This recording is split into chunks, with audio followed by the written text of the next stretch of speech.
backstory is Dragon by John Gardner. Now, once upon a time there was a really nice kingdom. I mean, a really, really nice kingdom. I mean, it had nice roads and a nice kingdom, and everything was pretty nice except for one thing. They had a dragon. And the first Monday of every month, the dragon would come down off the mountain. Now, at first, all he did was eat the teachers, but he ate just the preachers, and nobody was really that concerned until they started running out of preachers and teachers, and then people started to worry about what they was going to do after that. I mean, this dragon was evil. I mean, he was so evil, he would sneak into your house and tear the back page out of the last chapter out of your book. I mean, he put frogs in the well.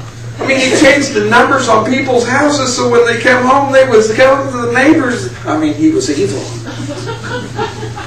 Well, they decided what they had to do was get rid of this dragon. So everybody got together and decided they were going to have a town meeting, and everybody in the country would come together and have a meeting and figure out how to get rid of this dragon. So that's what they did. They put signs everywhere and put ads in the papers that meeting, got to get rid of the dragon. So everybody was getting ready, and all the signs said, you know, there was this tailor, and he was a really smart guy. But you know, the signs didn't say everybody, including the tailor, so he wasn't really sure he was supposed to be there. So at the end of the day, everybody got to the town center there, and they got together to have a meeting. And there was the king, and the queen, and the princess, and all the advisors, the wizards, and the knights, and everybody. And so they got together, and the tailor, he snuck in the back door and just kind of stood there. Because like I said, the thing didn't say everybody, including the tailor, so he didn't know whether for sure he's supposed to be there. So the king stood up in front of the audience and said, ladies and gentlemen, we need to get rid of this dragon. Well, there was a lady about 7 rows back on this side, held up her hand and said, sir? Sir? The king said, yes.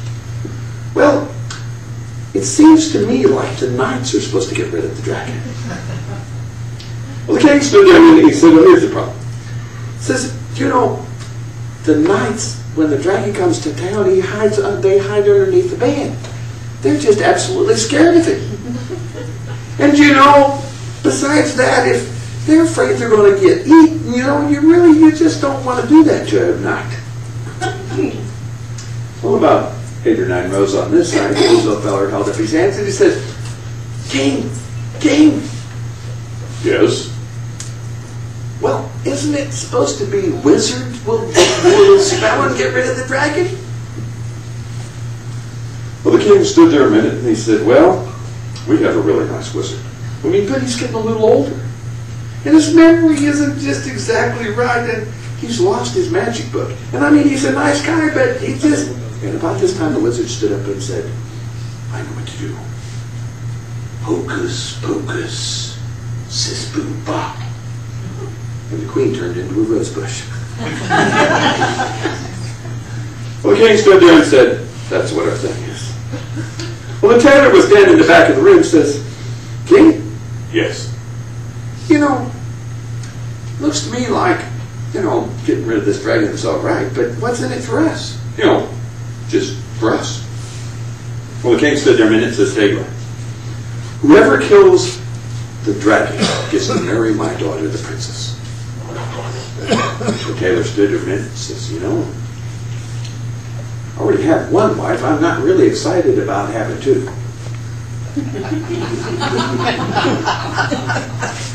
The king says, well, I'll tell you what.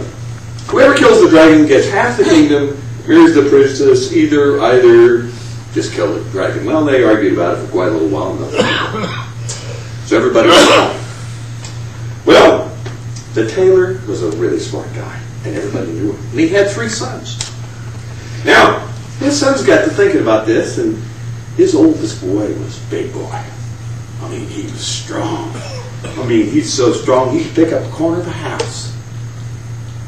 So he went out and got him a big old white charger, big old suit of armor, a great big old sword. He had a plan. But he knew how smart his dad was, so he went in to see the tailor and said, Father, I'm going to kill the dragon because I don't have a princess and I don't have a kingdom. And I need some help. Well, the tailor stood there a minute, thought about it, said, here's what you do.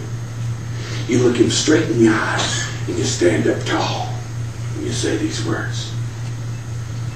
Dragon, dragon, how do you do? I've been sent by the king to murder you. The little kid was big and strong and thought about it for a little while. Turned around to his dad and said, "That's stupid." Went outside, crawled on that big old white serpent with that suit of armor and that sword, and he headed off to the mountain. Yes, sir, they was going fast. He was headed up that road. And the dragon was watching him. The death's coming up the road. Yes, sir, and he got pretty close, and the old dragon went back into the cave and crawled up on top of the door jam and stood and waited. Well, that kid come riding up there on his horse, swinging that sword with that big suit of armor, burst through the front door of that cave, right through there, smacked into a back wall, and knocked him out cold.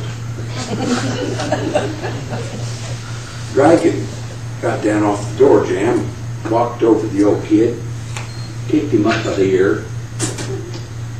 That's one son down. He put the horse in the refrigerator for another day.